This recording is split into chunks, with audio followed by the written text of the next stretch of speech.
if you've heard Ja Rule's latest comments, but apparently he thinks that gay people are what's wrong with America today.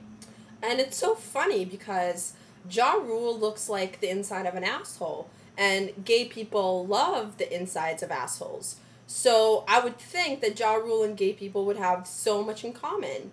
But instead, he just chooses to, go the way of the hate. So you might remember that last Friday I tried to class it up for my mom, and so I protected the chastity and sanctity of my bosoms, or bazooms, with some handy bongos. I thought bongos were very classy. They're an instrument that has brought joy to millions of people all around the world. But apparently, my mom's opinion differs from mine a great deal because she did not think that bongos were classy. And we had a long talk, and apparently, I'm still in pursuit of her love and affection. And so I had to find something classier to provide shelter to my melons or gazungas. And the thing that I found were these great Russian literature books. And I don't know if you're much of a reader, but too bad. You're going to have to, if you're not, you're going to have to listen about this. This is Chekhov's book, and this is a book by Mikhail Bulgakov. It's called Master and Margarita. You should read it, but it's really good. And it says right here that it's a Russian classic of the 20th century. So basically, it's a classic. It says so in the book, if you don't believe me. They don't just put that on anything, That's completely true. So I don't know if there's anything classier than Russian literature, but I don't think so. So I hope this finally wins me my mother's love. So just keep your fingers crossed.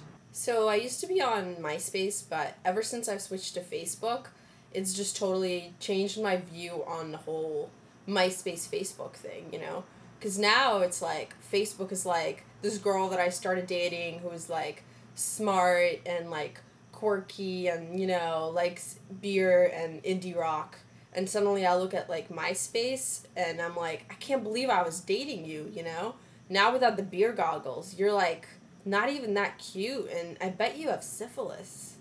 So I read an article on Yahoo News about the Sex Pistols reuniting, and my favorite part about that article was this sentence. The Sex Pistols were inducted into the Rock and Roll Hall of Fame last year, but refused to show up, sending a rude handwritten note instead. And I just love that Yahoo News is most offended by the fact that the note was handwritten and that there were bad words in it. It makes me amused because I'm so glad, who says Punk's dead, Punk is still alive. They're standing up to the man, Nothing says fuck you like a note you just wrote with your hand. Especially if you use fuck in it, Because that's like, fuck you, man, I'm the modern day Dennis the Menace.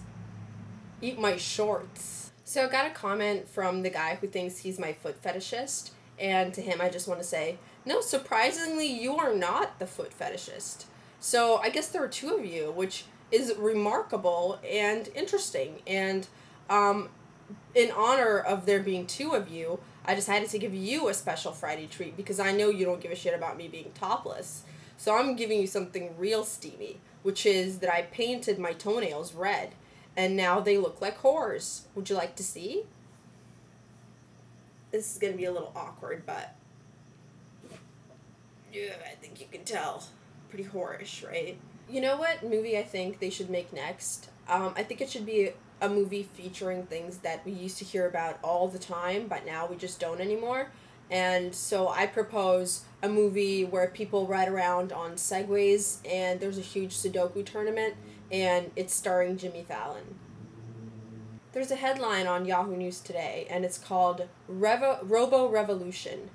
Home robots begin to take social responsibility. And about that I have to say, it's about time. Thank you, My Roomba's been getting a free ride for way too long.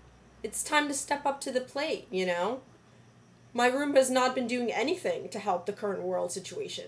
You know, it might surprise you to know that the Roomba doesn't really give a shit about the environment. You know, you'd think cleaning my room, cleaning the world, similar things, similar goals. No, no, he doesn't care about that. Or finding a cure for AIDS. So, good. Make them take responsibility. That's what I say. You want to know what the funniest thing about being unemployed is? Nothing. Being unemployed is not funny. I wish you guys would stop laughing at me, you assholes.